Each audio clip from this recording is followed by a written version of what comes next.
Thank you all for coming to what I hope will be an interesting and informative session. I'm Alan Wolf, the director of the Boston Center at Boston College. You know, 1 year can make or break a professional baseball team like the Boston Red Sox. 1 year can totally destroy the success of a TV sitcom. Actually, 1 month can pretty much destroy the success of a TV sitcom. 1 year isn't much in the history and life of the Catholic Church. So it might seem extremely presumptuous to hold a session on Pope Benedict after 1 year. But we do live in an age in which we have instant analysis of just about everything. And so I hope we'll be forgiven for trying to do at least some, not necessarily final statements, certainly not anything like a final statement, but some remarks from our very, very distinguished theologians here at Boston College about Pope Benedict and his start. I'll ask people to give their sense of what he's accomplished so far, what their impressions of his leadership have been, what their hopes are for the church under his leadership, if there are any disappointments, what those might be, and so on. I'm going to ask our four speakers to speak in reverse alphabetical order. You will immediately figure out that given that my name is Wolf and that every single time I'm on a panel discussion, I have to wait until everyone else has spoken and said everything that I was going to say before finally getting my chance, that I have a certain sympathy for the principle of doing things in reverse alphabetical order. So that will greatly benefit James Weiss, who is part of the one half of our panel, the first two speakers who are native Chicagoans. Professor Weiss is an Episcopal priest, and I'm a director of our capstone program, and he has ministries in two different parishes in Boston's Back Bay and in the inner city of Dorchester. And we're very, very honored to have him with us. Marianne Hinsdale, who is as I said, a native of Chicago, has been the director of the Institute for Religious Education and Pastoral Ministry from the year 2000 to the year 2003. Before that, she was at Holy Cross, where she was chair of the Religious Studies Department and served as director of Women's Studies. And she also is the author of many, many important works in theology, and especially dealing with women in the church. Father Kenneth Himes is the chair of the theology department. His PhD is in religion and public policy from Duke University, which I mention only because of my happiness that Duke University did not win either for the women's team. But I hear, Ken, they have a great opportunity on the lacrosse team. All kinds of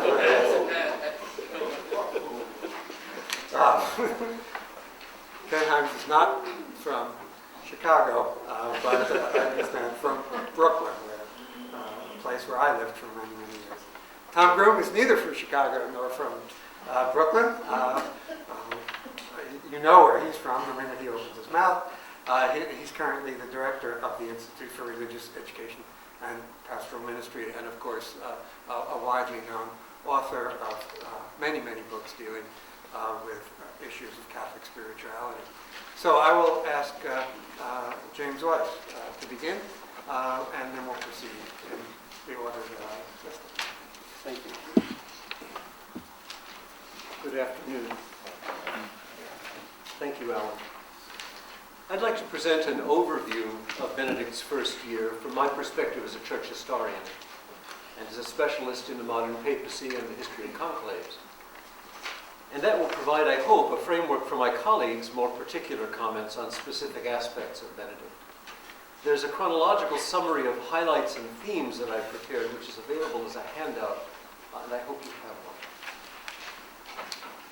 In December, a Roman journalist encountered an out-of-town cardinal on a street in Rome, and the cardinal had not been back since the conclave, and he seized the journalist, whom he trusted, and he said, "What is Benedict doing?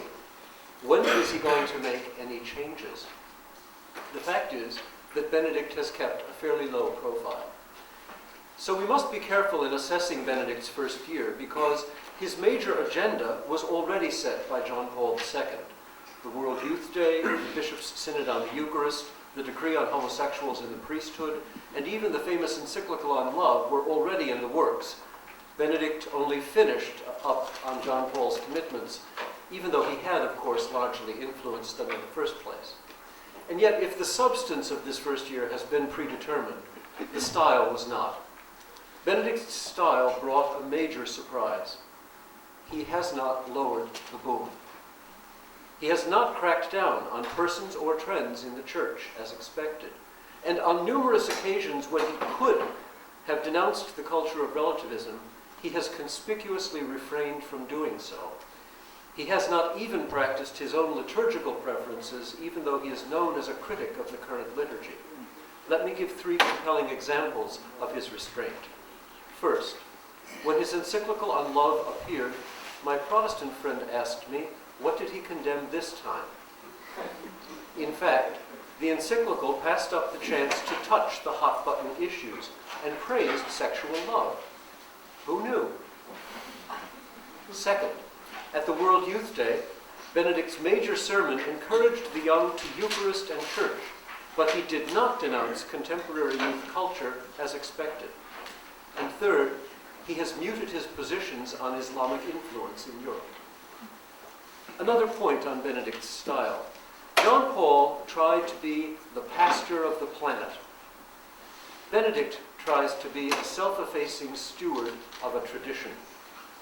Benedict does not see Western history culminating in his own millennial significance, as John Paul did. Rather, for Benedict, being Pope is about the office, not the personality. Less autocratic, he seems genuinely to want more consultation with his cardinals and bishops. And even his liturgical style focuses on the sacred mystery rather than the sacred minister. For many, this style comes as a distinct relief. And so I'll finish by naming some key themes in Benedict's message and some key events with significance for the future. You have more on your menu than we can possibly cover, but I'd like to select what I think are the key themes and the key events. I will skip the encyclical because that will be discussed by my colleagues, and so I'd like to name 3 key themes from Benedict's other pronouncements so far. The first theme has vast significance inside the church, and it may prove to be the hermeneutic for his entire pontificate. In his Christmas address to the Roman Curia, he devoted himself to the legacy of Vatican II, just 40 years past. And he said that the wrong way to view the council was as a break from the past. The proper way is to view the council as being in deep continuity with the church tradition and the teaching of the church. He repudiated the phrase, following the spirit of the council, and encouraged people to follow the texts of the council. He also named the 3 great accomplishments of the council as being the healing of divisions between faith and science, between church and state, and between Christianity and other religions. A second theme may prove to be a hermeneutic for his dealings both inside and outside of the church. The theme of true and false freedom, first articulated in Gaudium et Spes, was inscribed in Ratzinger's writings as a theologian, a cardinal, and also in his motto as a bishop. It surfaced repeatedly this year, and so we must listen. True freedom for Benedict never means autonomy. It means the capacity to accept and surrender to clear and unambiguous truth. And those are his words, to accept and surrender. And third, a theme of vast importance, the Eucharist is central to all of Benedict's teaching. As for key events, apart from predictable actions like the decree on homosexuals and the creation of new cardinals, here are the key actions. First, true to his gentler side, one that has been vastly misunderstood prior to his papacy, Benedict has moved cautiously in reorganizing the Roman Curia. but he has begun it. Second, he has called for a synod on Africa to consider not merely evangelization there, but also the issues of global justice. Third, he shows genuine concern to restart the progress of Catholic Orthodox dialogue, one that was severely aggravated and debilitated by John Paul II. Fourth, in Jewish-Christian relations, he is totally committed to the Jewish-Christian religious dialogue, but he considers that Vatican-Israel relations are a tough diplomatic matter and has not granted requests made by the President of Israel and the chief rabbis of Israel. Fifth, he has also taken a tough stand on some Islamic issues. He even decided to walk right into the lion's den by accepting an invitation to visit Turkey in November of this year. As a cardinal, he had opposed Turkey's admission to the European Union because it is not a Christian nation. And he has also called Islamic nations to task for their lack of reciprocity. I'll finish now simply by mentioning the themes that have not yet been officially addressed and which leave us wondering which way he'll go. Clergy sexual abuse, the bishop's delinquency in addressing that issue, the status of women in the church, and liturgical reform. And I hope we'll have time for lots of discussion in the questions and answers. Thank you.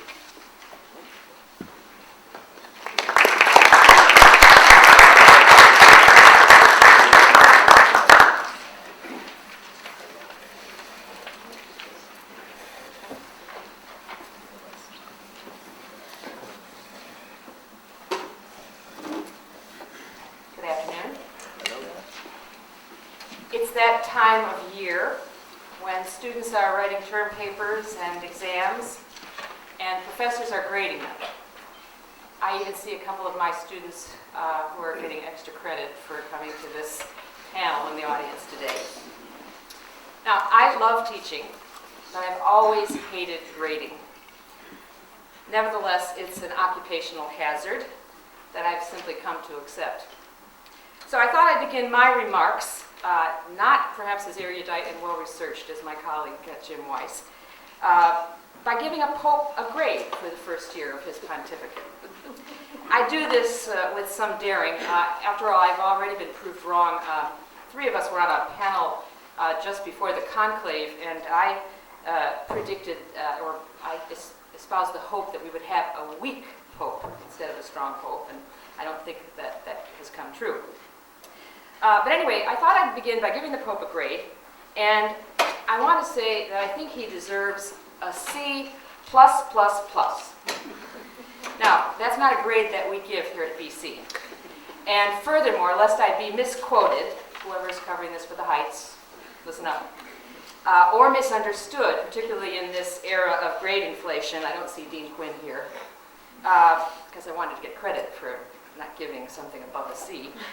I want to remind everyone that the grade of C, of course, means average, and it was also used to signify in those bad old days when schools like BC were all male, a sort of gentlemanly C was regarded as a way of saying not much of significance had been achieved, but the student was giving a passing grade for showing up. Now, you've noticed I've added pluses to this grade because I would like to emphasize what I think, and this does go beyond average, what I think are the three pluses that I've so far seen in the Ratzinger papacy. And they have to do with three C's: culture, consultation, and continuity.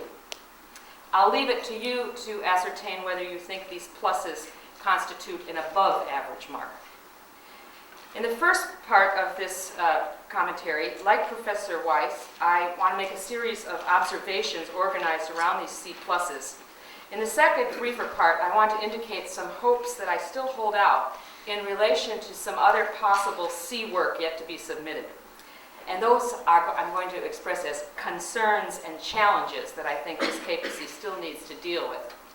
I also want to make a caveat. I had outlined the remarks I'm going to make before I saw John Allen's March 30th assessment of the first year of the Pope in the March 30th National Catholic Reporter. However, I do make some comments that are similar to his. And if you haven't seen it, I highly recommend it to you. It's a very astute commentary. Culture. We probably all recall that a year ago in his pre-conclave homily, the then Cardinal Joseph Ratzinger referred to the dictatorship of relativism that recognizes nothing as absolute and which leaves only the I and its whims as the ultimate measure. He exhorted the cardinals before the conclave began, and actually Catholics in general, to an adult faith, a faith rooted in friendship with Christ, a friendship which gives us the measure to discern between what is true and what is false. And I quote, he said, "How many winds of doctrine we have known in these last decades, how many ideological currents, how many fashions of thought. The small boat of thought of many Christians has often remained agitated by the waves, tossed from one extreme to the other, Marxism to liberalism to libertinism, from collectivism to radical individualism, from atheism to a vague religious mysticism, from agnosticism to syncretism." A question I have is, and I would agree with Professor Weiss, we haven't seen any, in practical terms, follow-up to this kind of condemnation of culture. And so I hold out a hope that the Pope, in fact, is still in touch with culture. I take some measure of hope from the fact that Cardinal Thomas Williams of Wellington, New Zealand, called him a bilingual pope. Actually, he's multilingual.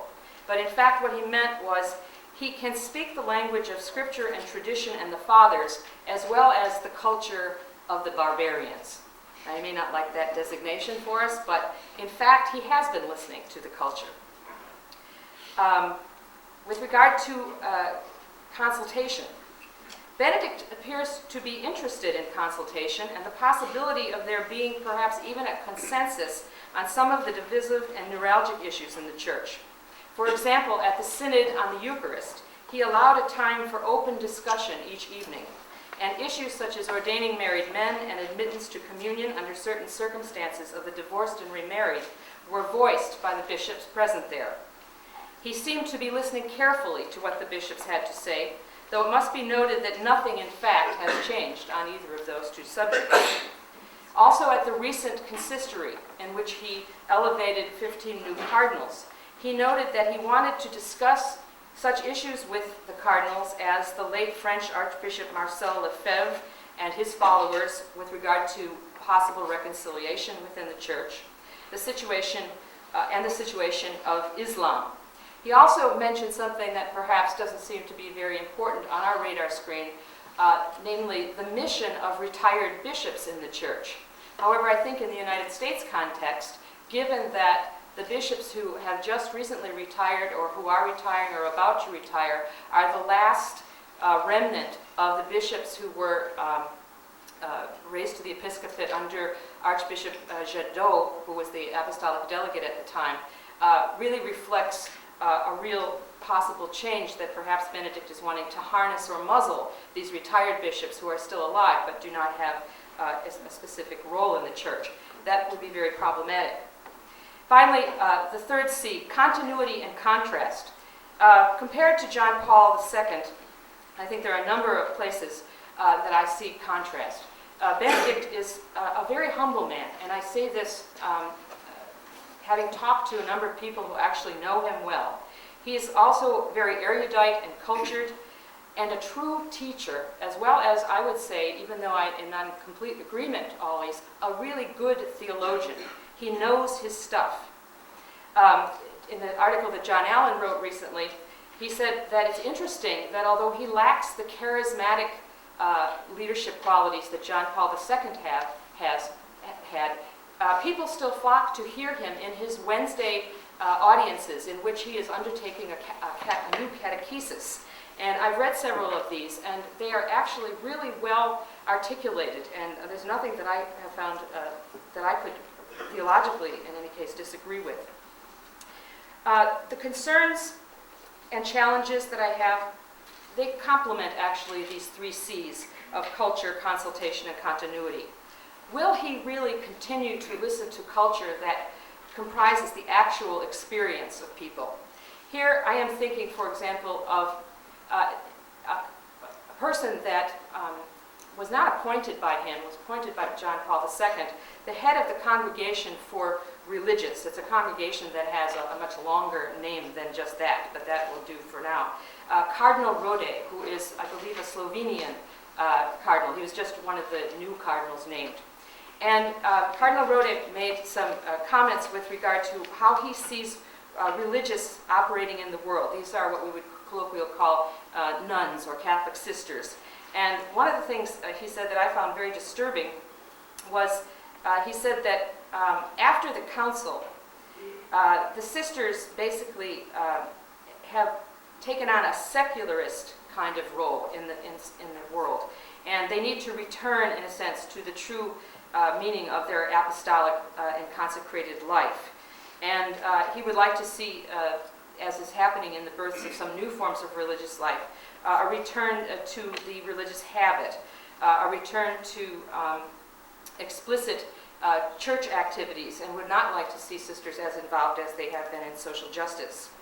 I bring him up because at the same time, and perhaps you read about this, the Canadian religious men and women issued a very interesting statement that they presented. Originally it was supposed to be private, but it was publicized, it was leaked to the press, of issues that they wanted their bishops, when they made their ad limina visit to the Pope, that is the visit bishops make every 5 years from particular dioceses, to bring to their attention. And these are really wonderful, I don't have time to go into it now, statements of what it might mean for the Pope to listen to a culture. They are articulating issues that they believe the church is in danger of becoming totally irrelevant, particularly to the younger generation. Will he continue, or what will really be the method of consultation? Is it merely, as one bishop recently explained to me, a matter of flying above the fray and letting the underlings in the various congregations of the curia to do the dirty work? I can give two examples, but I don't want to take the time now, and just briefly of this. One being from the conversations that a bishop, Ken Untner, a good friend of mine who died 2 years ago, had with Cardinal Ratzinger when he was summoned to Rome on a number of occasions to explain things that weren't going well in the diocese or that had been complained about, and basically said it was a wonderful conversation with Cardinal Ratzinger. However, the other persons in the congregation were the ones who actually did the dirty work, and when he got home, there were all kinds of condemnations that came forth, but they had not come from Ratzinger himself. Another concerns a specific issue of a priest in Haiti, one who has been accused of by his own bishop of being too involved in politics, and the role of Cardinal Ratzinger in the Congregation for the Clergy there, where the head of the Congregation for the Clergy, in a sense, is doing the dirty work, and Cardinal Ratzinger has hands off. The third question, or concern, or challenge is with regard to continuity, and I guess I didn't really say it well, that there is continuity. I mean, that's been made clear by the statements that Pope Benedict XVI has said between his papacy and John Paul II's. But will this also disallow any development of doctrine? This is something, again, that Ratzinger, as a good theologian, knows, in fact, will and must happen. In the past, he's viewed feminism as simply radical feminism. Now he seems to have adopted John Paul II's view on complementarity as being at the heart of a true feminism. And of course, this has come through. He's re-articulated the notion of complementarity. In a short form, we can say it means that men are from Mars and women are from Venus. That he has reiterated that theory, not so much around issues having to do with women, but in the whole issues concerning gay marriage or the gay parenting instruction. On the other hand, we can assume that he did have a role as head of the Congregation for the Doctrine of the Faith in the appointment of the first two women to the International Theological Commission, Barbara Hansen-Leben of Switzerland and Sarah Butler of the United States. However, both of these two theologians are on record as being very much opposed to the possibility of women's ordination, and the Pope seems to, in a recent utterance that I just was made aware of by Jim Weiss before our meeting today, to simply still concur with that. On the other hand, I think it's important for people to realize that actually women have assumed, particularly in not only the United States, but in big numbers in the United States, but in almost every other country in the world, the role of theologian in the church. And this is a very important ministry, I think, as we all know. So while women cannot, at least for the present, be ordained in the Catholic Church, they certainly can become theologians, which is something that I keep reminding my students about. Thank you.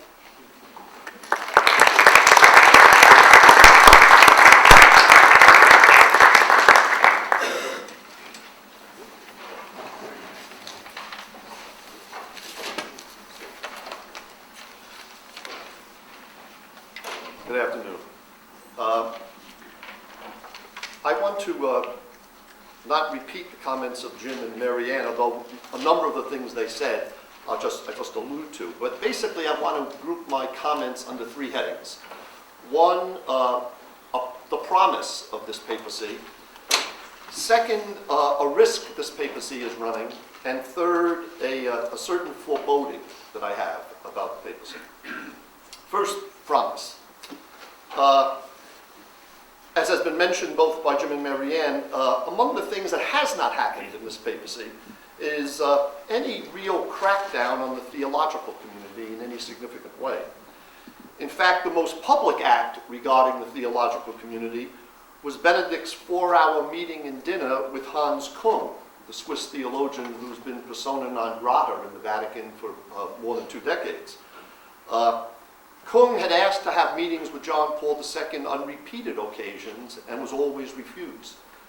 Benedict met with him, as I said, for more than 4 hours, and what all reports said was a very cordial conversation. That's because, I think, the promise here is that Benedict does listen. Many of those people who voted for him in the conclave, when asked why Benedict got their support, a common response was precisely that in their dealings with him, they found that in fact he was a man who listened to them carefully and responded courteously. So far, I think that's largely been proven true in the way he's operated as Pope. He distinguishes dogma and doctrine from pastoral judgment. And while he's very stalwart, obviously, in defending the first two, he seems quite dialogical on the issue of pastoral judgment. Mary Ann mentioned in several ways, in terms of the Episcopal Synod on the Eucharist, in which he had extra meetings as listening sessions, as well as the meeting prior to the last consistory.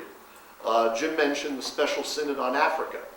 But I think an also very important point here, speaking about Africa, was an incident that's not been widely reported here in the West. And that is, not long after Benedict was Pope, he was receiving the credentials of the newest ambassador from Zimbabwe to the Vatican. And in his remarks to the new ambassador, he praised Zimbabwe for the recent election they had held. That election had been criticized strongly by the Bishops' Conference of Zimbabwe. That the Mugabe administration had run a corrupt and indeed false election. Following Benedict's comments, Archbishop Nkube of Zimbabwe was in the Vatican and face-to-face confronted Benedict on this point and told him he was dead wrong in praising the Mugabe regime's election. Benedict listened to that, and not long after it, made a point of publicly praising the Zimbabwe bishop's pastoral letter in which they criticized Mugabe's actions in land reform and his treatment of the poor. Those sorts of things, it seems to me, suggest that Benedict is more dialogical than John Paul II, who, as we know, sort of went his own way on pastoral strategies and largely operated with a very small, tight kitchen cabinet that he consulted. Benedict seems far more interested in wider consultation with his fellow bishops. So that's the promise, that we have a man here who listens. A risk. The risk, I think, is the game he's beginning to play with Islam. The lack of religious freedom in Muslim states deeply rankles many in the Vatican, especially after the Saudi Arabians bankrolled what is now the largest mosque in Europe, built not very far from the Vatican. and the Vatican raised no complaints about this. And yet, as we know, there is actually no, in practice, religious freedom in Saudi Arabia for Christians.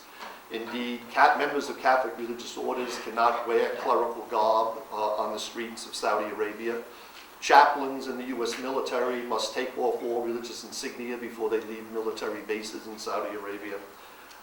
These sorts of things rankle the Vatican, at least certain members of the Vatican, strongly. There also was an incident that got reported here but had nowhere near the emotional impact here that it had in Italy.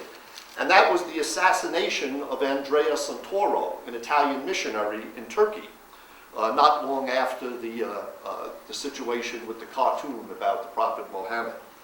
That was a big deal in Italy. Santoro had been the subject of a TV special for his work in Islam, working with people in Islam in Turkey. He was seen as something of a hero among many people in the Italian Catholic Church. His death was really an incident that raised, you might say, the concerns that many people in Western Europe have about bringing Turkey into the European Union and whether or not there really can be religious freedom for Christians in Arab countries. Another concern that the Vatican has is the declining population of Christians in Arab lands. The Christian population in Palestine, in Lebanon, in Iraq, are all under decline for various reasons, no singular reason. But certainly one of the reasons is the perception that there is Muslim pressure playing a role on driving Christians out in certain countries. For those reasons, Benedict is starting to play a much tougher game in terms of his relationships with Islam than John Paul did. John Paul was far more conciliatory in his actions towards Islam than it appears Benedict XVI is going to be. I'm not judging whether that's right or wrong. I'm just suggesting that there's a risk there, obviously. And it's not clear at this point how that's going to play itself out. But it's something I think that we need to watch in terms of the direction of this papacy. My final comment is a matter of foreboding. It has to do with the first encyclical, Deus Caritas Est. It's an encyclical that's gotten praise for lots of reasons, and many good ones. For Benedict, as Marianne mentioned, truth is the corrective to the dictatorship of relativism, the term that he used in his homily just before the cardinals went into conclave that elected him.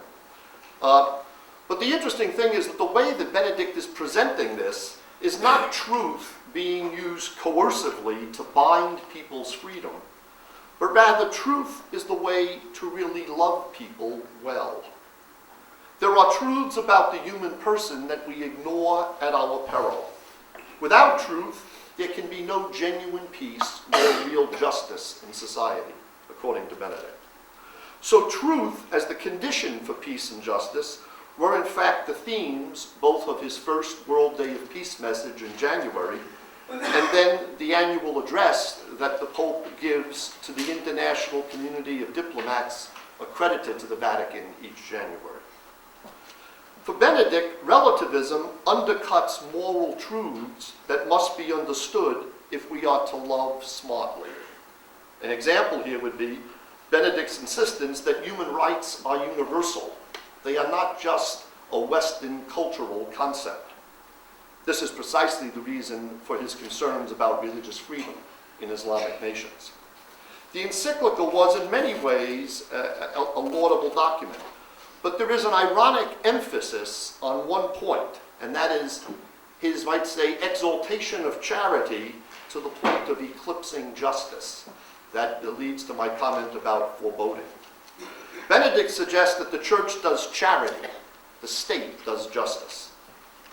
For some time, the separation of church and state has been a commonplace, but it is not clear that it can be treated analogously as a neat separation of charity and justice.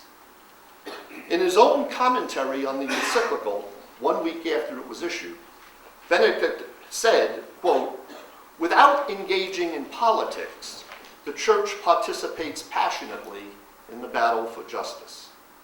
he seems to think that the institutional church does not engage in politics in its pursuit of justice, largely because he thinks the church plays the role of teacher rather than actor. Now, I think Benedict's emphasis here is ironic, because Italian politics is a very important strategic front right now for the Vatican's concern about the European loss of Christian sensibilities. A couple of illustrations. The head of the Italian Episcopal Conference, Cardinal Ruini, who was a key factor in the election of Benedict XVI, has been very engaged in several matters of Italian politics this past year, including a nationwide referendum on methods of fertility assistance. Secondly, Benedict met with Marcello Pera, who is the head of the Italian Senate, who is a key ally of Silvio Berlusconi, the present leader of Italy. This was the first time in 40 years that a pope met with an Italian politician during election season. It hadn't happened since Paul VI met with Aldo Moro and the Christian Democrats. Third, the Vatican played a very strong role in this recent referendum in Italy on fertility assistance. It's likely to do so again if Berlusconi's party is re-elected, since there have been informal promises from Berlusconi to the Vatican that there will be a reopening of the question of divorce in Italian law, as well as abortion. Fourth, Episcopal conferences worldwide do what can only be described as lobbying on any number of issues, from trade agreements to debt relief, from military budgets to social welfare programs.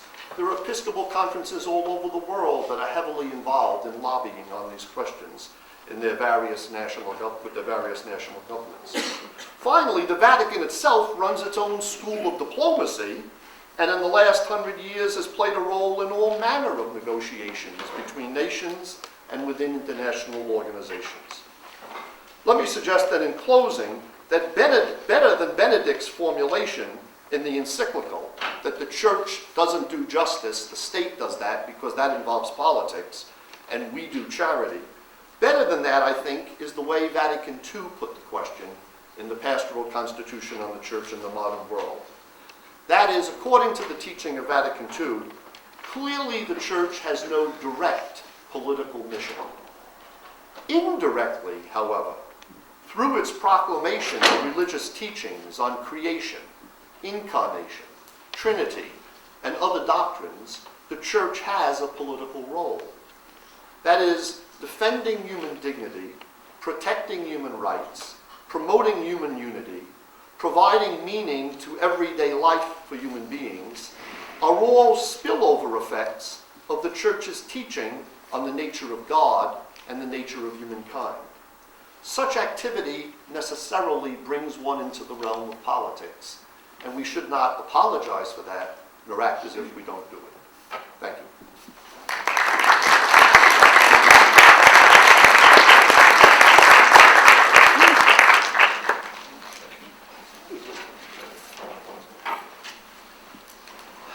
Well, coming last in such a distinguished line of speakers, I want to begin by saying that I now know how my friend Fred Zipkowski and Marianne Zaccarelli feel on such occasions. So, Alan, this has been instructive when you come at the end of the alphabet. And I didn't know that these people were going to steal so many of my points and my notes before I even got to speak. But being a person of few words, I'm going to keep to my 5 to 7 minutes that Alan instructed us to keep to. And let's see if I can manage that and then open the floor to you. Seriously, many of the points I was going to make have been made so well by my colleagues already. But that has never prevented me from speaking before, so we still will have a little to say. It brought me back to a memory of when the very moment, in fact about 3 minutes after Pope Benedict was elected, because like my colleagues, I had been in the public forum with loud and long predictions, all of them of course well informed by John Hallam's misinformation to us, and I had my list of 12 papabile all lined up, because NPR had asked a commitment from me that within 2 or 3 minutes after the announcement that I would in fact come on the air and make a comment. But the last person I expected to be elected was Cardinal Ratzinger. So when I heard from the balcony of St. Peter's, Cardinale Joseph, I said, oh God, where are my notes? And I couldn't believe it was true, and many of us couldn't. We didn't think the cardinals would elect Cardinal Ratzinger, that in fact he'd been far too controversial and somewhat of a bellwether of controversy in the church and so on. And so here I found myself literally 3 minutes later, on the air in public radio, commenting. And of course, instead of bopping, I remember quite vividly what I said. I won't repeat it, but I'll give you the gist of it. I began by saying, well, as a loyal Catholic Christian, of course I accept this man as our Pope, and I give him my allegiance, my loyalty, my prayers, my good wishes, and I presume that all of my brother and sister Catholics will do likewise. He is our elected Pope, and of course we will accept him and support him and pray for him. However, I would be less than honest if I didn't express some surprise at this selection, and I'm sure many of my fellow and sister Catholics will be equally surprised, and many indeed disappointed by this. But who knows, and this was my closing line about 20 minutes later, he may surprise us again, and he may continue to surprise us. And I think it was probably the least adventuresome comment I could have made, to say that, well, maybe he'll surprise us. And in a sense, I think he has not surprised us, and my colleagues have has laid out many of the ways in which he has been somewhat predictable. But I think there are some ways in which he has surprised us, and my colleagues have also mentioned some of those as well. Among other things, I think is surprising is the slow start that he has made. Because he certainly gave us the impression as Cardinal Ratzinger that he felt there were many things seriously awry and wrong with the church, and I think we just presumed that he would rush in to fix them upon being elected as Pope Benedict XVI. That indeed he was ready to roll, as it were, and instead of that, I mean, he hasn't. It's been fairly uneventful, as Jim pointed out. He hasn't rushed in to fix things that he thought were broken. In fact, he seems to be taking his time. And although he's in good health, the man is pushing 80, so he must know that he has a limited number of years. But I think he does know that he is a transitional pope, because he knows that all popes are transitional popes, and that he knows that there were popes before him, and there will be popes after him, and that he doesn't need to fix it all or put his indelible mark upon it all. And in many ways, the late John Paul II of happy memory sometimes gave us the impression that he thought he had to get it all done before his own going home to God, and that so much depended upon him putting a certain stamp and hue upon the life and ethos of the church. Benedict seems in some ways to be more of a pope than John Paul was, more in keeping with the tradition of the papacy, not speaking his own personal theology as readily, because he knows that he's now representing the consensus faith of our church, and that then his own personal theological opinions may not, in fact, they reflect the sensus fidelium and the research of the scholars, and indeed a good consensus of the faith handed down. So I don't think you're going to see Benedict publishing books of happy thoughts and about his childhood and his sources of hope and so on, the way that John Paul did. And often to the confusion of people, I was asked many times, well, is this papal teaching? Well, it's the Pope that wrote it, but is it papal teaching? Well, no, it's kind of personal opinion. Well, that's kind of unfortunate in a sense. Somebody had told me the anecdote, I don't know whether it's true or not, that Pope John Paul II, in one of his early encyclicals, was attempted to use, or perhaps did use, I forget, the first person singular, so I rather than the papal we, and asked Karl Rahner about it, and Rahner cautioned him against that said, no, the Pope shouldn't speak as an I. He should speak the we. He should speak the consensus faith of the church. I think Benedict is much more likely to do that, and I think the first year seems to have borne that out. than in fact John Paul was prone to do. Now, there are lots of things that I wish he would rush to fix. And again, my colleagues have mentioned a number of them, issues that beset our world and society, that certainly beset our church, and it seems that he's going to be more likely to address church issues. So we're still waiting for him to recenter the role of the bishops, for example, the bishops' conferences, to offset the enormous recentralizing of power that went back into the Roman Curia, especially by the end of the pontificate of John Paul II. We're hoping that Benedict will return to the spirit, or shall I say the text, of Vatican II in that regard. Either one would so advise that he reinstates the role of the local bishop and of bishops' conferences, and, as I said, decentralize the power of the Curia and so on, all of which the progress that had been made toward that was largely undone by the end of John Paul's pontificate, for whatever reason. Perhaps the man was sickly and so on, and other people stepped in to fill the power vacuum, or for whatever reason it was. We're hoping that Benedict, of course, will undo some of that. Issues, again, and you can have your own push-button issues regarding women's rights, gender issues, the shortage of priests, the restructuring of ministry. It's the elephant in the living room of our church. The shortage of priests in quantity and quality, and what will become of our church, especially as a sacramental community, if that simply is allowed to continue unabated. Certainly at the crisis point in some parts of the world than others, but that he would address those. Obviously, we're waiting for him to do that, to restore public trust in our church, and especially and public accountability in the aftermath of the scandals and so on. So all of that remains to be done, and I think he'll move along with it and take his time with it and do something with those issues. I have a prediction, actually, but I'll come back to at the end if you stay with me. I have a prediction. You'll have heard it here first, I think, and so stay with it. I'll keep that till the end. I think there are two assets that I want to raise up from this past year. My colleagues have referred to both of them in one way or another, and both of them are ambivalent or ambiguous, and indeed you could say on the one hand, but on the other hand.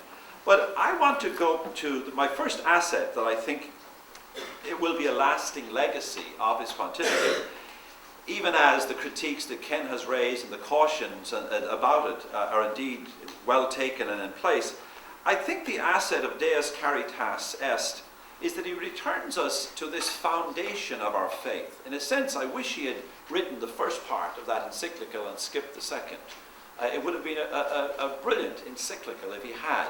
The second is where he begins to distinguish between the call to justice and to caritas, to charity, and seems to say that, as Ken indicated, that one is the job of the church, the other is the job of society, and in a sense never the twain shall meet, except through the church's effort to educate people's conscience, the consciences of its members, that's how we influence the public realm.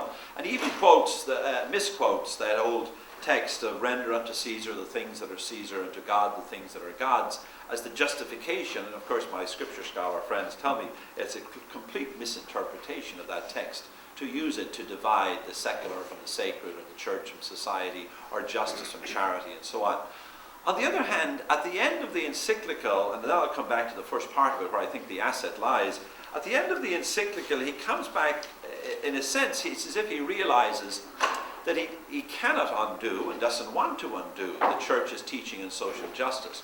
Even if he wanted to, he couldn't, because it has been so well established since 1891 and Rerum Novarum of Leo XIII, and then the synods and so on, declaring that the commitment to justice is a constitutive aspect of Catholic Christian faith. In other words, that it's not a Catholic faith we're preaching or trying to live if it doesn't entail the demand of justice and of social justice. So he recognizes that, it seems to me, but at the end of it he comes back and he says, but you know, if the whole world was indeed ordered justly, there still would be a need for charity.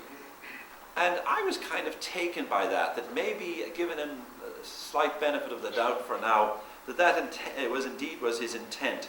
He says that, I have a quote here, he says, love, caritas, will always prove necessary, even in the most just society. There is no ordering of the state so just that it can eliminate the need for a service of love. And I had just finished reading that when a friend of mine who was struggling with cancer called me.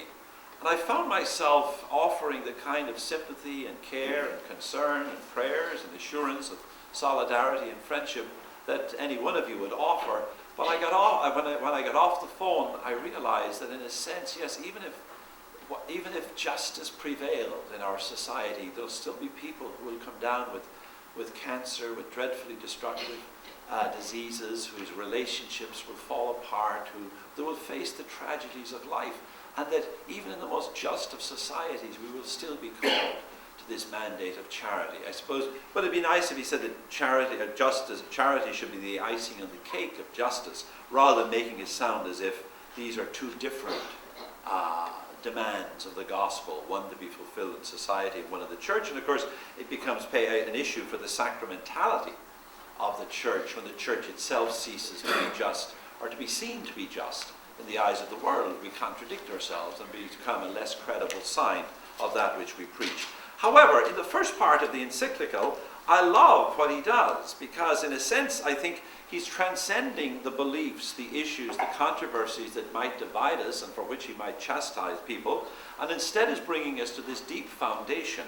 This foundation that God is a God of love, and not only a God who is love, but a God who is in love with us, and that we are to live our lives in response to the love of God, by loving God, loving each other, loving ourselves, and that this is possible because we are made in the image and likeness of God, who is love, and that our ultimate human vocation is to love and to be loved. Now, in a sense, it's stating the obvious, isn't it? But yet, to bring us to that kind of foundation, I felt, gives us the possibility of finding common ground, common cause, standing together in this great foundation of our faith, rather than in the controversies and the debatable issues, which are terribly important.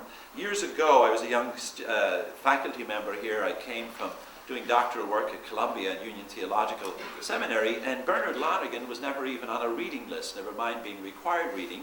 But I found myself at Boston College, where, of course, Lonergan was such a significant presence, and I decided, he was teaching here at the time, a wonderful, gentle, older man when I met him, and I took 3 different courses with Lonergan. They were a great benefit to my life, and I loved him and loved his work. But I remember one day in class, this very dense young academic asked him a very turgid kind of question, like, what is the existential criterion for the empirical adequacy of the hermeneutical principle in the existential situation? And I remember Lonergan blinking and then saying, oh, love.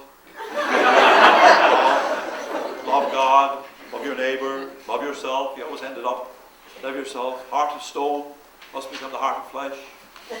I remember we all sitting there writing it down. Isn't this crazy? But in a sense, this old, extraordinary scholar, one of the finest scholars of any time in the history of our church, maybe it was in the end of his days that he came back to that, but I remember thinking, God, he's right. You know, shouldn't love be the ultimate criterion in hermeneutic? I think Benedict tries to do some of that, at least in the beginning of it. And of course he writes glowingly about eros, and insists that eros and agape have the same divine source. And that's welcome. In Catholic documents, we've written about marriage as if it was between 2 angels. He actually, when you read the language that he uses to describe, he's obviously talking about sexual intercourse. It is downright poetic, as Bob and Belly mentioned in his review in America.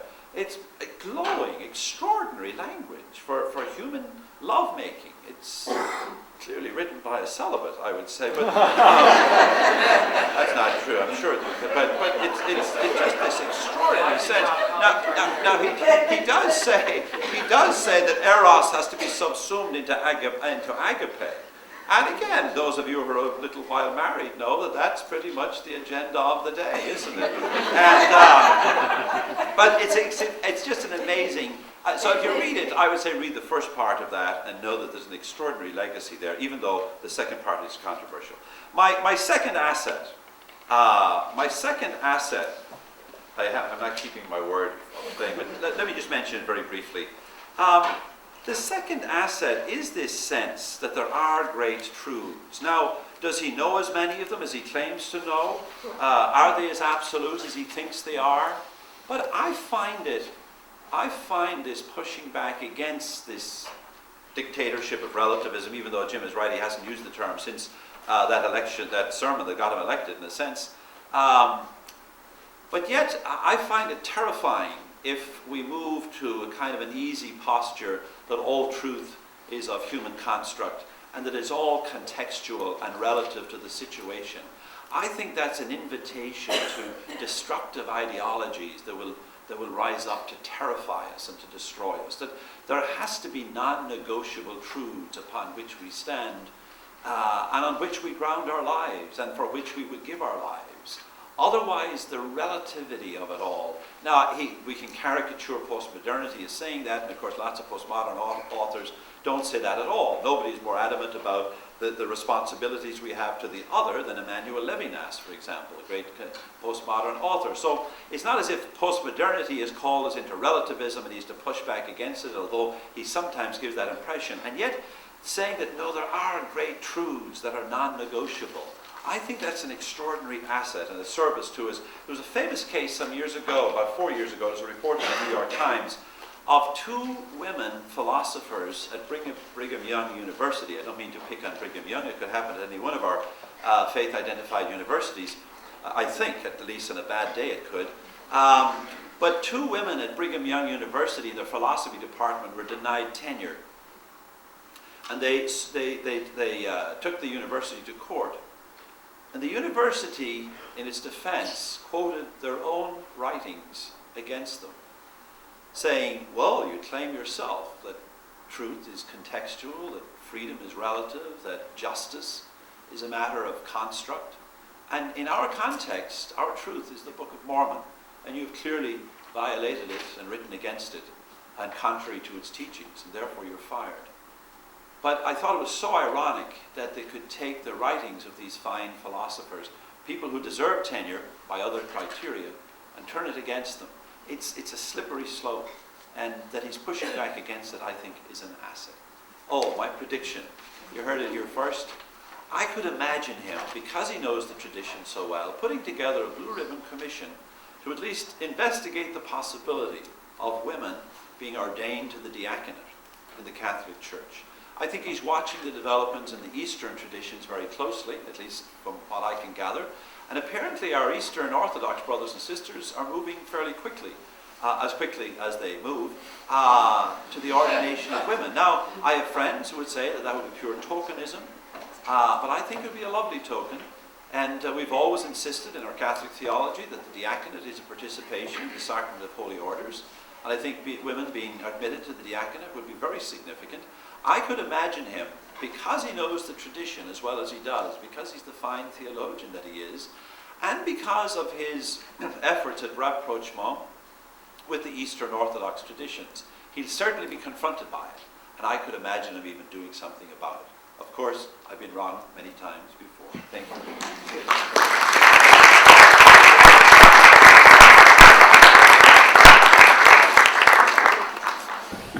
Well, it's usually the custom in these kind of events to ask the panelists to confront each other a little bit and to explore their disagreements. It's also the custom for the moderator, me, to have a million questions, which in fact I have.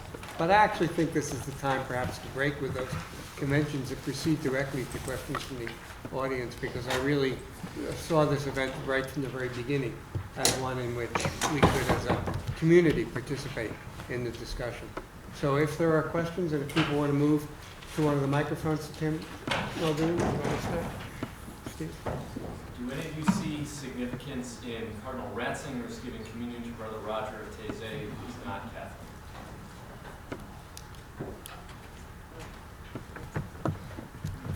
You're the liturgist. Huh? No, I'm not a liturgist. I don't know if I'd make too much of those kinds of gestures, Tim, in truth. You know, John Paul II used to give as gifts when Anglican priests and Anglican bishops visited the Vatican, he used to give them stoles. He was not about to recognize Anglican orders, you know. Sometimes those gestures are less than they purport to be, rather than more. I could say a word on that. The staging of that was apparently rather spontaneous, and Ratzinger was caught off guard, and in the heat of the moment, as it were, he went ahead and did something that he himself didn't approve of, according to the commentators who finessed it afterwards. The other thing is that the Synod, I mean, if there was any doubt about where he stands, the Synod of Bishops has explicitly, in October, explicitly disallowed intercommunion with Protestants. Which of the two of you got to your microphone first? Age before beauty. That's me, I guess. First of all, I want to say there's something we should miss about John Paul, which is that he had a repentance, a spirit of repentance for the church in its history. That to me was a great breath of fresh air. And I find in this encyclical, we're back to the old triumphalism. The church is the expert on charity. Everybody else kind of does a second-class ethics. And I find it's unfair to groups like Physicians Without Borders and Lawyers for Human Rights and so forth to suggest that unless you're part of the Catholic Church animated by charity, what you're doing is really not quite up to snuff. At least that's the way I interpret the encyclical. And I don't think it's fair to the efforts of non-Christians and non-religious people for the justice they do in the world. Related to this is, it seems to me certainly naive and almost on the edge of intentional distortion to talk about politics as if it's outside the church, whereas in fact inside the Holy See is about as political a place as you can find in the world. It's every bit as political as Congress. And along with that, the notion that the church can be concerned about justice, about charity, but justice is the problem of the world. In fact, there's justice in the church we should talk about as a bottom line for proving that you really have charity. Because charity is not just sentiment. It's not just nice feelings. It's not just prayers. It's action. So that's an assertion on my part. I think it's an important one for me. My question is, given his understanding of charity and justice, what do you think Pope Benedict is going to say about the move to canonize Archbishop Oscar Romero, who did not try to confine his ministry to charity, but understood charity first and foremost as expressed in justice for the poor? Go ahead. I don't have, it's a guess on my part, but this was a piece that I wanted to say in the talk, but I didn't want to take much time. And it may sound like a very abstruse example, but I think that he won't move to canonize Oscar Romero unless there is a similar kind of pressure put on. And I'm basing that basically on what's happened to Father Gerard Jean-Just in Haiti. I don't know if you know about him, but he has been imprisoned. He has leukemia. Through the helpful work of Paul Farmer, whom we all know here at BC, he was able to get released from prison. He was accused of murder. He's very much a supporter of Aristide. And there was rumor that actually, before the recent election in Haiti, that people wanted to elect him. Now, that, of course, is a big no-no. We all remember John Paul II's finger wagging at Ernesto Cardenal, or at least some of us remember, in Nicaragua. And what has happened since then, he's now in Miami receiving treatment for the leukemia, thanks to Dr. Paul Farmer. But his bishop, who is actually a good friend of his, Bishop Mio, has taken away his faculties to celebrate the Eucharist. And the reason that was given was because he had gotten involved in partisan politics and that he was running for office. Now, he denies this, and what I've been able to find out through people that I know very involved in Haiti, my community has connections there, is that actually Mio was put in this position of doing this because of other bishops who had been passed over to become the ordinary of Port-au-Prince. And so this has been brought by some other bishops in the United States to the Congregation for the Clergy, and the head of that congregation, has sort of passed it off to someone else. And this is what I meant before when I meant, is Pope Benedict XVI really sort of flying above the fray? And there are others within the Curia, and this is where I see the politics you're bringing out, Steve. And this does reach into also then, national and international politics of operating, this way that let these other people, in a sense, do the dirty work, and then he won't have to take any position or any claim on it. So that's something I have some concern about. It's a very specific case, but I have heard it can be replicated in other instances about other issues, not so much about a priest's involvement in politics or not, and what is construed as politics. This is a man who basically lives and works with the poor in the most dire conditions, and had absolutely no desire to be president of Haiti. But it also exists in the Congregation for the Doctrine of the Faith, where, of course, the Pope has appointed his very good friend, now Cardinal Leveda, who really knows the theological scene in the United States. And so we won't have Benedict, I don't think, calling on the carpet theologians, but we have William Leveda, who actually also is a surprising character. I mean, in some ways he's very good, particularly on ecumenical issues. But anyway, I just say I share that same concern, and I also want to say I loved the first part of the encyclical. I was very inspired by it, but also disappointed, particularly with the disconnect there between charity and justice. Steve, if I could just make a quick comment. I think your question's a great one. I think it points up, however, the politics of saint-making since we began to make saints, especially at an official level. There was a time when saints emerged from the faith life of the common people, and you were declared a saint by their devotion and by their attesting to the holiness of your life and the miracles they received when they prayed and asked you to pray with them. So the politics of saint making is in some ways a scandal in our church.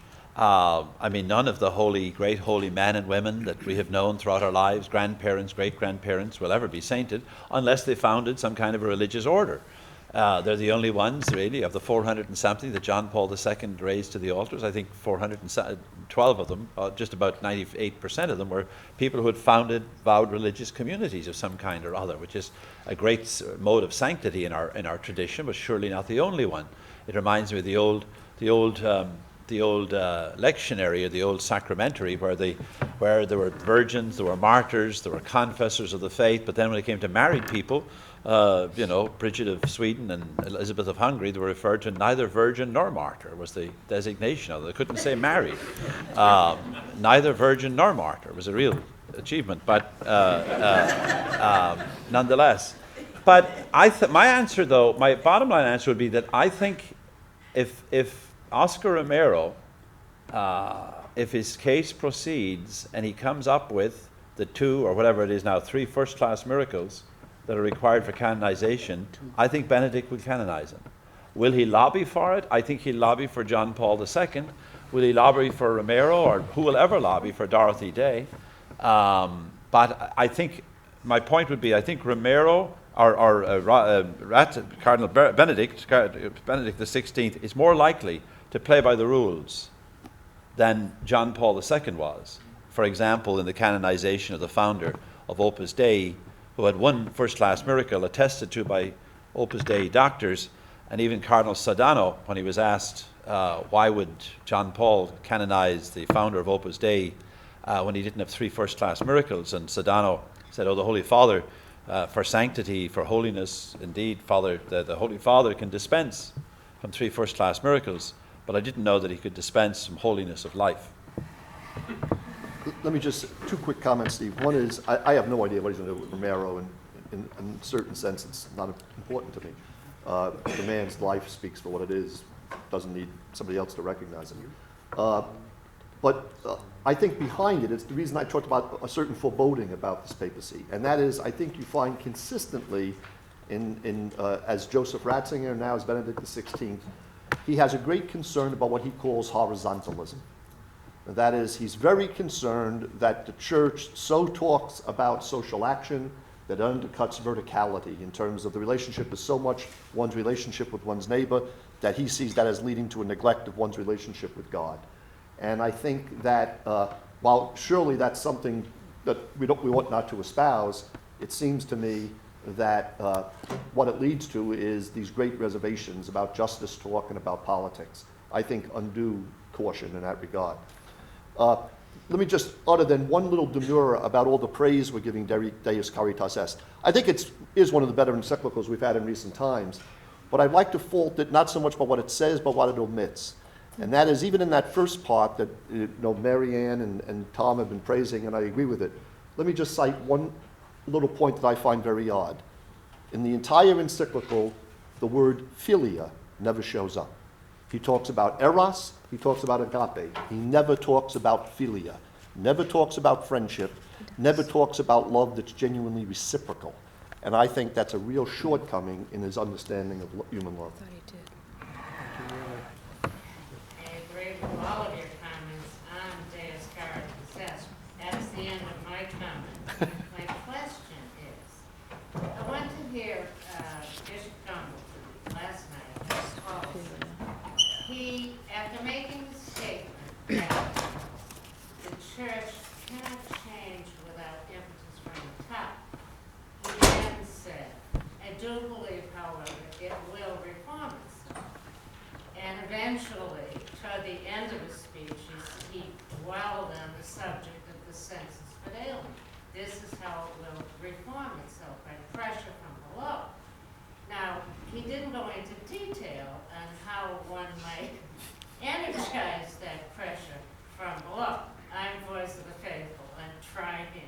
But I'm wondering if you people who are so knowledgeable about Deus Caritas, do any of you think that could be an energizing factor?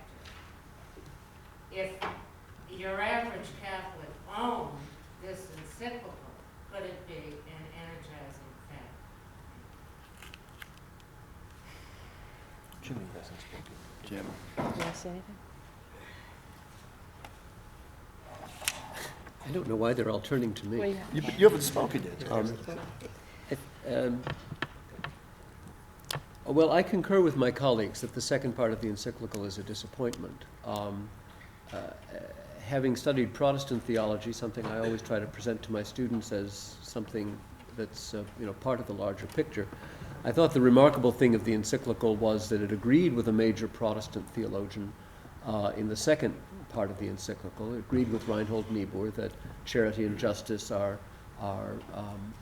pursuits that can't be easily reconciled, and that charity is a private work and justice is a public work, and the role of the church is more in the private sphere and so forth. And yet in the first part of the encyclical, he counters the leading Protestant paradigm on love by saying that agape and eros flow together. So it's an interest, for somebody who knew Niebuhr's work, as Benedict certainly did, it was an interesting way of rebutting Niebuhr in part one and then supporting Niebuhr in part two. Having said all that, and I'm sure that might have been a little bit confusing to lay people, the answer to your question, I'm saying this as a church historian and as someone who is not a Roman Catholic, the answer is no. I don't see concrete possibilities for reform from below in the Catholic Church. They have historically failed. They have historically been unable to hold their strength. And Benedict himself is sufficiently aware of a similar movement in Austria, something very similar to Voice of the Faithful, which has successfully been dissipated and blocked over the last years. I also think John Paul II's successful barricading of the episcopate by installing people who were pastorally insensitive and ideologically uniform guarantees that the voices from below are not going to be heard. And I think we've seen enough of that in Boston. So I say that with disappointment, but I also say it with some objectivity of historical background. I'm a little more hopeful with regard to the possibility of change from below than Jim is perhaps.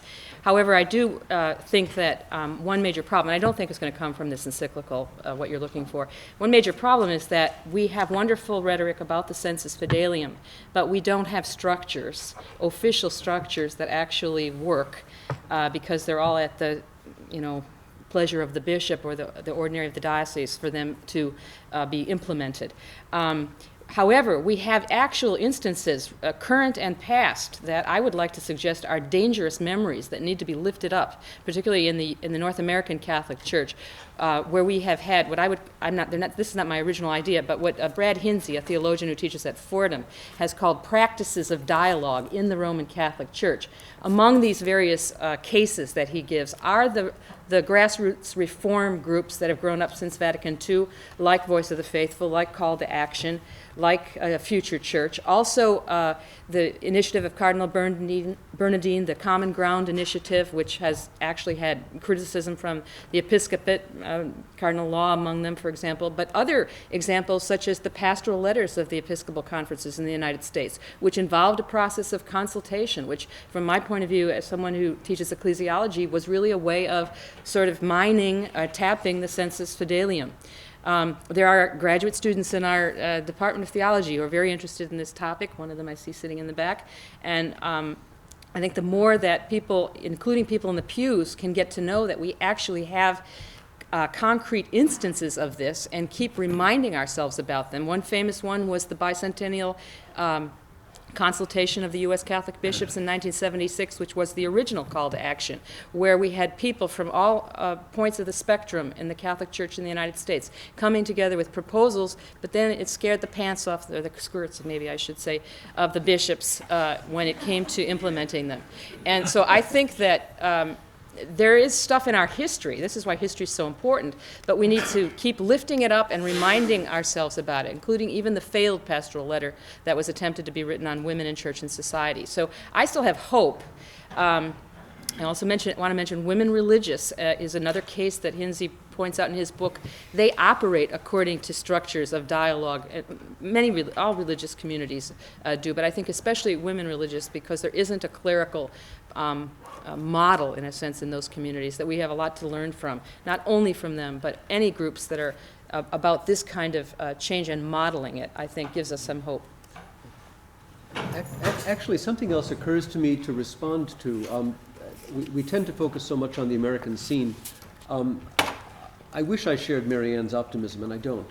But one piece of optimism for what you're asking for about, I think, may come from the church in Oceania, in Africa, and in Brazil. The bishops there, even though they were all appointed by John Paul II, the bishops there have become very restless because they simply do not have clergy. Bishops are now boxing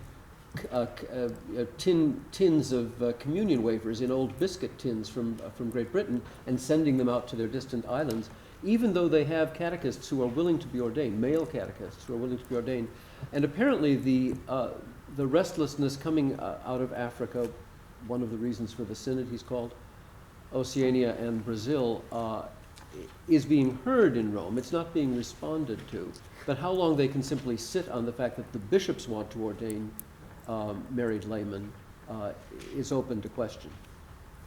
Speaking as a political scientist and not as a theologian, I believe that the single most important issue in the world right now is Christian, Jewish, Islamic relations. And so I wanted to ask Ken Himes a question. The Pope went to a synagogue in Germany, and that was a very, very important event with respect to Christian-Jewish relations. The visit to Turkey, however, is a visit to a Muslim-majority country, and there are 20 million Muslims living in Western European countries that are primarily Christian. I know that Cardinal Ratzinger had written about Western European Muslims in ways that were relatively hostile, so that I wonder if a concern with religious freedom wouldn't lead one to try to speak not in Muslim-majority countries, but in countries where Muslims are a minority, and as a minority understand the necessity of freedom to practice their faith, because you need much more freedom if you're a minority religion than if you're a majority religion. And so some similar kind of visits to a mosque in Germany or in Belgium or Holland, something like that. Could you ever foresee that taking place? I wouldn't rule it out, Alan, but I do think, and how much of this is just Benedict's agenda and how much of it is other people in the Vatican, I think I couldn't parse that neatly for you, but it does seem to me that there has been a choice to move away from John Paul's fairly conciliatory tone towards Islam and to move towards a style that's a little more confrontational. And the reason I said that I think that's a risk, I don't know what the outcome of that's going to be, for good or for ill. I think there's a risk here. There may be a promise as well, but it's precisely because there are Benedict and others. The comment about Turkey and the European Union was different than this issue of religious freedom. The comment about Turkey is Benedict XVI's vision of Europe is largely it's a Christian civilization, and Turkey, being largely a nation of Islam, simply is not part of, you might say, the ethos of Europe. That's the reason for the reservations about Turkey, at least initially. The comments about the Saudis and others is a matter of religious freedom, and it's precisely on this point, Alan, I think that from the Vatican's perspective, Muslims enjoy religious freedom in the West, but Christians don't enjoy religious freedom in Islamic nations, and or at least in several of them. And it's precisely for that reason that Benedict and others seem to have concluded that the conciliatory style wasn't making inroads. And perhaps the style that needs to be promoted is more of a direct challenge and sort of saying, look how the West treats Islamic believers, ought not the Arab nations treat Christian believers similarly. And so I do think it's a sort of strategic decision, which, it could backfire, it could succeed. But I do think it's a strategic decision, not only by him, but by others, that perhaps it's time to sort of put some pressure on Arab leadership. I just would like to add to that in light of these many different concerns, his decision to accept the invitation to visit Turkey in November has enormous significance. That will bear very, very close watching. The stakes, as Ken calls them, the risks, the stakes are extremely high because Turkey wants to use the Vatican as a wedge to enter the European Union. The Vatican wants to use Turkey as a wedge to make the case for the kind of religious pluralism in Islamic countries that is allowed in Turkey. And yet neither of them really wants to give way. Benedict doesn't really want Turkey in the European Union, and Turkey doesn't want the religious question raised. It's a secular state. So that will bear very close watching, not to mention the fact that he'll have the first agreeable encounter with an Orthodox patriarch since Catholic Orthodox relations fell apart under John Paul. So watch Turkey in November. I would also just, if I may, I spent the week in Beirut in Lebanon in the fall, and the Catholic community in Beirut is as anti-Muslim a community as you could ever find, and they take a certain pleasure in the more confrontational style that they see coming from the Vatican. But in terms of domestic politics in Lebanon, anything that fuels sectarianism is, I mean, there's real bloodshed down that road, and it is really, really dangerous business. So the relationship that the Vatican will have with Christians, especially Catholic Christians in Arab countries, is going to be very important. It seemed like in some ways Ratzinger was, and not to say too much, but a right-hand man of John Paul II, that at least they had a lot of concerns in common, or their backgrounds also coming out of Vatican II and having an experience in that, and then experiencing a similar kind of change in perspective with regard to Vatican II. Anyway, I guess I'm wondering, does Pope Benedict have any right-hand men or women? Probably not, but right-hand men. And if not right-hand men, even in the sense of successors, not to talk about his death prematurely, but in thinking about who might follow in his footsteps, are there people that he would like to put in place like John Paul II did, or if not so much names as qualities, like are there certain things that he would like to see in the institutional church changing in his own vision of the church? That's a good question. Well, I think we don't know, I think, Ray, whether Levada, Archbishop Cardinal William Levada is his right hand, but certainly his appointment of Levada as the Secretary for the Congregation for the Doctrine of the Faith is significant. And it's all relative, but within Roman politics, I think Levada would be seen as somewhat right of center, or somewhat left of center, or at least a centrist. Within the Roman context, he'd be a centrist.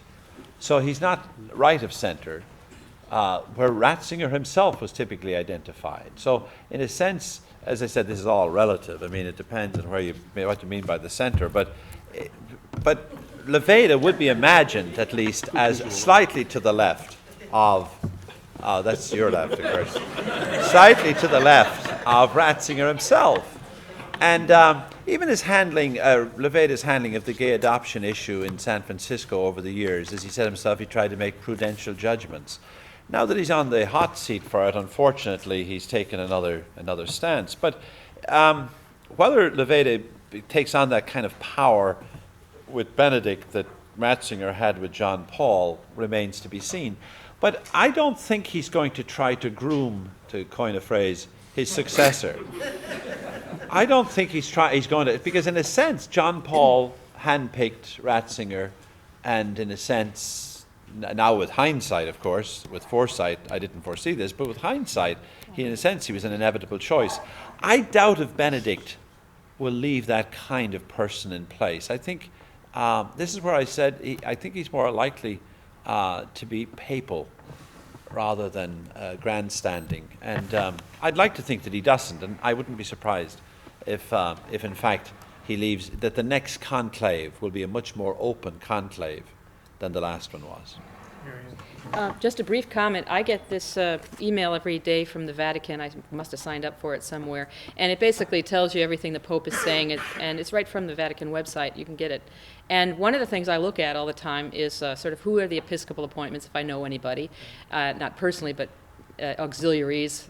So, for example, I saw Bishop Lennon's just yesterday.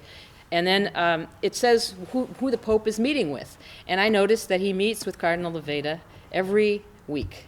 And I also subscribe to another list that's run by the Legionaries of Christ, Zenit, which purports to be a news agency from the Vatican. It's all, again, mostly about the papacy.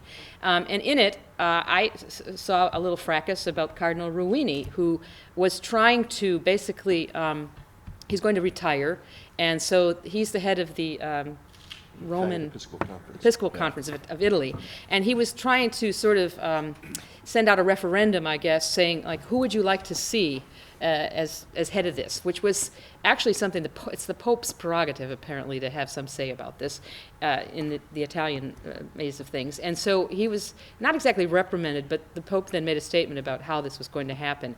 And so it gave me the impression, at least anyway, that Benedict is very much. I wouldn't say he's going to name his successor. I agree with Tom. I think he's papal, but he's very much aware of who is going to play roles in the Curia and in the Vatican. And so I think he definitely is putting a stamp on those kinds of things. Just a quick answer, Ray. Just as Jim wisely said, Turkey is the place to watch in November. The person to watch is Cardinal Sodano, the present Secretary of State, is out. Who's going to replace Sodano will tell you a lot about what, because the Secretary of State is the second most important person in the Vatican. Who Benedict XVI picks for that role, that's going to be a telling appointment. Is he out for age? Is that Is he out already? No, he's not out for age. He's clearly out because Out of favor. he's out of Out of favor. favor. And there's going to be a move to remove Sodano. Just one of the few things I'm good at is internal Vatican politics, but there are three things to watch. You're good at more than that, There are Jim. there are the three watchwords on this: consultation, experts, and theological. Okay, just 3 points on Benedict. He genuinely means it that he wants to be consultational. Last summer, I was able to have dinner with a couple of cardinals from different parts of Europe. And the one thing that they both said, and which has been widely reported from others as well, is that we got to Rome and we didn't know each other. Yeah. We had to follow the one leader who was clearly in charge, which was Ratzinger, leading the daily meetings. So I think he shows that he does not want to groom a successor, but he wants the cardinals to get to know each other better. That's the first thing. Secondly, he's known to prefer experts. So he will put people into office who know what they're doing, not people who've succeeded in other positions and deserve a promotion, which was the case under John Paul II and is traditional in Vatican circles. You're promoted because you've done well somewhere else. Thirdly, you asked about John Paul's own inner circle. Interestingly, they're quite uniform. They're all conservative German theologians, more conservative than himself. Monsignor Genswein, who's his personal secretary, has also taught at the Opus Dei University in Rome. His other associate, whose name escapes me, has also taught at the Opus Dei University in Rome. And these are people with whom he's in daily contact, who dine with him. So he's certainly going to be under that kind of influence. And then finally, there are about 15 major appointments in the Vatican that have to be renewed within the next year because their incumbents are over 75. And as Ken, I think quite correctly said, the Secretariat of State ran that branch of government for the last several years, and Benedict has made it very clear that he's going to take charge. He was always in a kind of a turf war with Cardinal Sodano when he was Cardinal Ratzinger, and so it's quite clear that he'll begin to select his people from outside the circle of the Secretariat of State. We have two questions, so I'm going to ask you, and then you to both give your questions. Then I'll ask our panelists to respond and sum up, and then we'll bring it to a conclusion. My question in some ways relates to some of the last comments, which is we've heard that Benedict is someone who's willing to listen to others. But I was wondering, is there anything that we can tell so far in terms of, for example, his recent cardinal appointments? What kind of people has he put in place? Are they folks who are listeners? And in some ways that relates to previous comments about, for example, Romero or some of my familiarity with Latin America, having seen the positive and challenging impact different bishops, for example, can have in terms of the development of the church there. So he's a listener. Is he putting listeners in place? Go ahead. I just ask you to comment on the possible reconciliation with the Society of St. Pius X, Archbishop of Crabes group. What's in it for the Catholic Church besides the Society of St. Pius X to make this reconciliation? As I understand it, the issue is Vatican II, yes or no. What could happen? What has changed that could make a reconciliation possible? Thank you. So, answers to the questions and summing up, and now we'll actually go in alphabetical order. I'll try and be quick. Almost. go. No, almost. Go ahead. Try to be quick. And then Tom Groom will try to be quick. In terms of Lefebvre, I wouldn't know how to predict it. I think it's interesting, though, in terms of listening. When he talked to the cardinals about this, it was cardinals who raised lots of cautions about don't go too fast in terms of reconciliation with Lefebvrites. So I think you were quite right. The issue is the acceptance of all the documents of Vatican II. And in particular, of course, Nostra Aetate is a real sticking point for many people and followers of Cardinal Lefebvre, Archbishop Lefebvre. So I think right now you'd have to say that it's a yellow light blinking, if not a red light, as regards movement on the Lefebvre situation. And it's precisely because he listened, and the concerns came out of the cardinals. In terms of putting people in place, I think it's still too early to tell. Most of this consistory were John Paul II's men.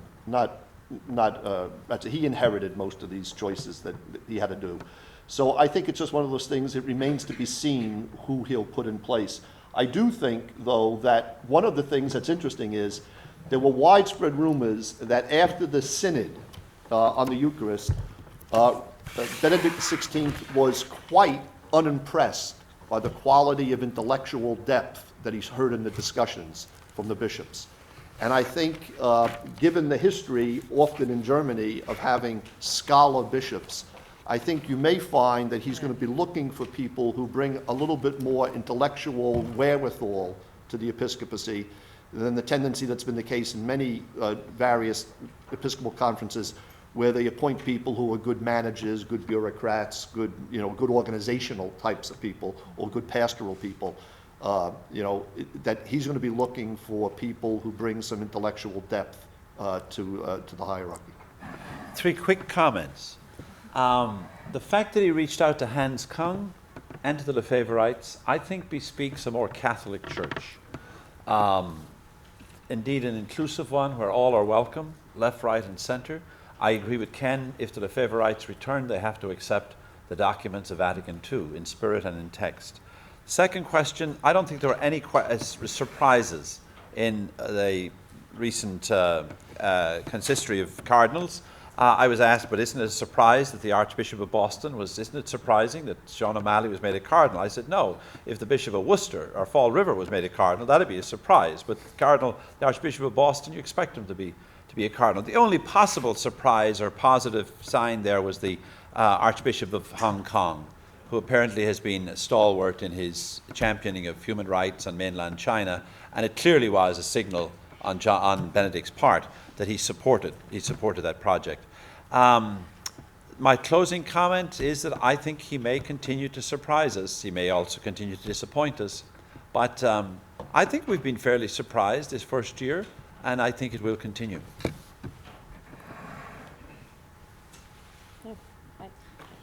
I agree with what's been said. I totally agree. Any final comment? Well, I'm curious to see what the effect is what this listening might mean with regard to the U.S. bishops. I mean, I think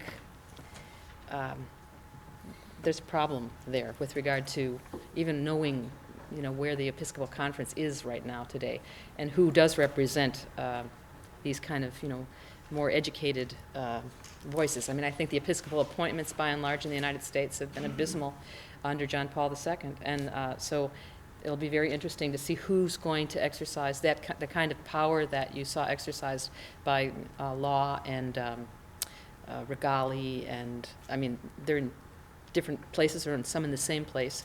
So that's a question I have, and I don't know what that's going to mean with regard to Benedict. Yeah, I'm in agreement with what my colleagues have said. Your specific question was, are the new cardinals good listeners? And I just ran through them in my mind, and the short answer is no. I mean, specifically the Bishop of Hong Kong. He's actually not an archbishop. The Bishop of Hong Kong is known for being very in your face. He's not known as being a listener. The only one who is a listener, obviously and significantly, is Cardinal Leveda.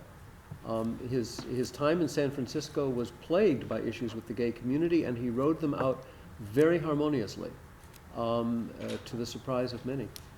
But I do think that the watchword is to look for experts who are going to be chosen to lead new offices and to lead experts to lead the offices in the Vatican. A number of offices in the Vatican are going to be shut down. A couple have already been merged. And so I think you'll see a number of people who are relatively unknown coming to the forward. And the places to watch in the United States in the next year will be Washington and Detroit. Both of their archbishops hold cardinalatial rank and are due for retirement. So those will be the bellwethers.